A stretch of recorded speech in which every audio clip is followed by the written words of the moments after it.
কালকে ছিল আমাদের কলেজের নববর্ষ। আমি প্রথমেই সবাইকে আমাদের কলেজটা সুন্দরভাবে মাগুরা ওয়ার্ল্ড নার্সিং কলেজ কত সুন্দরভাবে সাজিয়েছে। গেটে ঢুকে প্রথমেই শুরু ছিল welcome to world nursing college Magura. পুরো বিল্ডিংটা দেখাবো এখন তোমাদের সবাইকে। মাগুরা জেলার ভিতর আমাদের কলেজটা তারপর উপরে যাইতে ইলিশ মাছ, পান্তা ভাত, পেঁয়াজ দিয়ে দিল সবাইকে। খাইতে অনেক ভালো লাগতেছিল।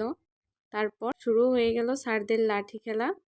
চেয়ারম্যান স্যারকে প্রথমে বাঁধলো, সেই মজা করতেছিল স্যাররা সবাই, অনেক মজা হচ্ছিল তখন। স্যারকে বেঁধে সবাই খুব মজা নিচ্ছিল। তারপর একে একে স্যারকে ছেড়ে দিল। এখন স্যার কোথায় যাবে বুঝতে পারছে না যে স্যার কোথায় যাবে। তারপর শুরু হয়ে গেল ম্যামদের বালিশ বোতল। একে একে ম্যামরা বালিশ চেঞ্জ করতেছিল।